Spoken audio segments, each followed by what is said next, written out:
Récapitulons brièvement l'histoire de Yosef. Une famine sévit en Canaan, et les frères de Yosef descendent de Canaan vers l'Égypte pour acheter du blé. Yosef les reconnaît, mais eux non. Il leur parle très durement et les accuse d'être des espions. Il les met en prison pendant 3 jours. Il les libère, mais maintient en captivité Shimon, et leur demande de ramener le jeune frère Binyamin resté auprès de leur père, afin d'authentifier leur version d'être venu pour acheter du blé et non pour espionner. Ils retournent avec du blé en Terre Sainte, mais grosse frayeur, ils retrouvent dans leur sac l'argent qui a servi à acheter le blé. Ils comprennent qu'il se passe quelque chose de très bizarre, mais n'arrivent pas à déterminer la cause. Le temps passe, il n'y a plus de réserve de nourriture, et la famine sévit toujours. Ils doivent retourner en Égypte. Mais Yaakov refuse de leur donner Binyamin. « J'ai eu 2 enfants de Rachel, le premier a disparu, je ne vous donnerai pas le second. » Yehuda se porte garant pour ramener sain et sauf Binyamin. Finalement, Yaakov consent et ils reprennent la route vers l'Égypte. Yosef, alors vice-roi d'Égypte, les reçoit majestueusement. Il leur sert un repas somptueux, mais gâte Binyamin plus que les autres frères. Ils quittent la ville avec des réserves de blé conséquentes et prennent le chemin de Canaan. Ils n'imaginaient pas un seul instant que non seulement l'argent leur avait été rendu, mais que Yosef avait dissimulé sa coupe d'argent dans le sac du jeune Binyamin. Très vite rattrapé par le préposé de la maison de Yosef, il accuse les frères d'avoir volé la coupe du vice-roi. Les frères clament leur innocence. Que celui qui aurait volé la coupe meure, et nous tous serons esclaves de votre maître. Ils fouillent chaque membre de la famille et finissent par trouver la coupe d'argent dans le sac de Binyamin. Nous le rendrons captif et esclave de Yosef. Quant à vous, vous êtes innocent, remontez chez votre père, vous êtes libre. Et là, Yehuda s'approche de Yosef. Vaïgash elav Yehuda. Il présente la situation du père. Il a déjà perdu un fils adoré, et je ne peux retourner chez mon père sans Binyamin. Il ne supportera pas le choc et il mourra. Prenez-moi à la place de mon jeune frère, en tant qu'esclave, mais lui, laissez-le rentrer chez son père. C'est précisément le moment où Yosef ne peut plus se contenir. Il fait sortir les Égyptiens qui étaient dans la salle avec lui. Il pleure et se révèle à ses frères « Ani Yosef, je suis Yosef ». Ce qui est surprenant dans ce récit très émouvant, c'est de comprendre la raison pour laquelle Yosef n'a pas fait savoir à son père qu'il était vivant. Ne pouvait-il pas se révéler à ses frères depuis le début et ainsi arrêter la souffrance de son père qui ne se consolait pas de la perte de son fils Yosef ? Puis, faire venir toute la famille, la réconcilier en Égypte. Mais par ce récit biblique, nous comprendrons ce que l'on appelle la teshuva, la repentance et le retour. On peut commettre des erreurs, et parfois tragiques, mais il y a le processus de teshuva pour commencer une nouvelle page dans sa vie. Mais comment être sûr de faire une véritable teshuva ? Le Rambam nous l'indique dans son œuvre monumentale, le Mishneh Torah, au chapitre de la teshuva, au chapitre 2, et il dit la chose suivante. Il évoque 3 stades de teshuva, 3 niveaux.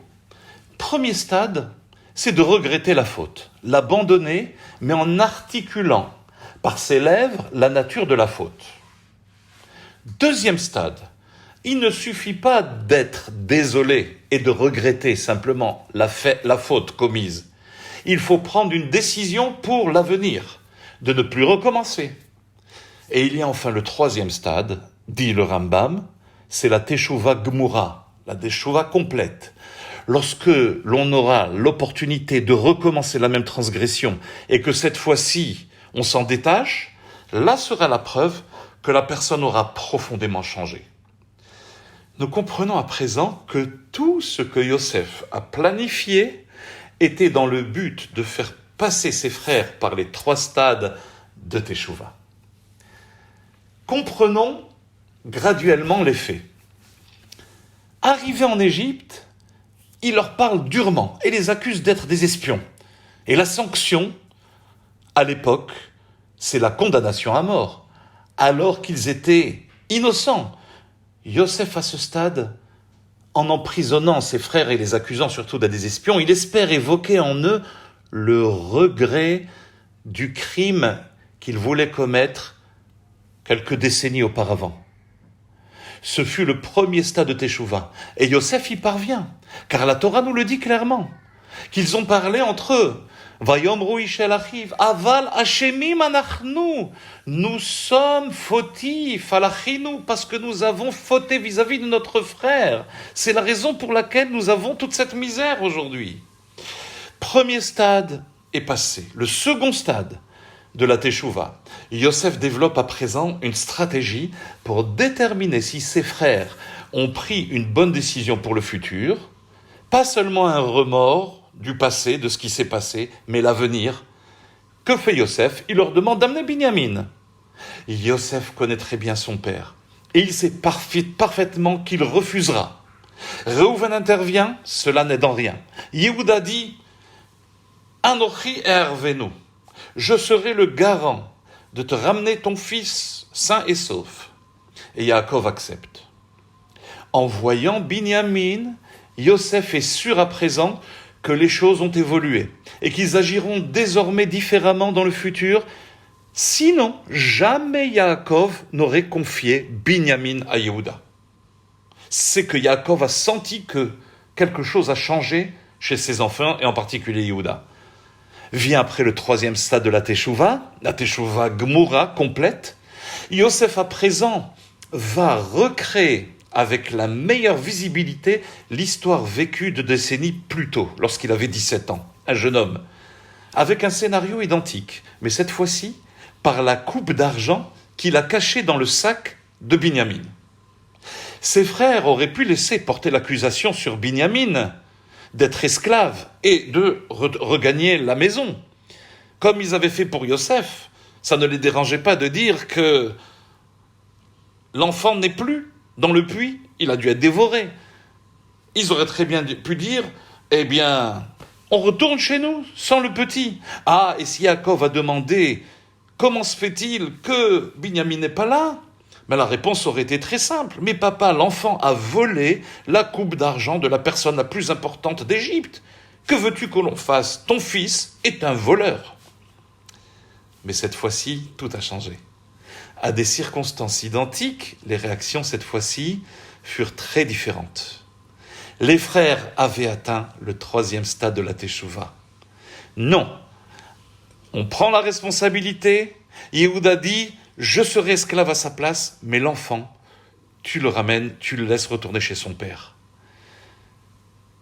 Tout ce récit nous apprend une chose très importante dans la Teshuvah. C'est que la faute, évidemment, elle est inhérente à la condition humaine.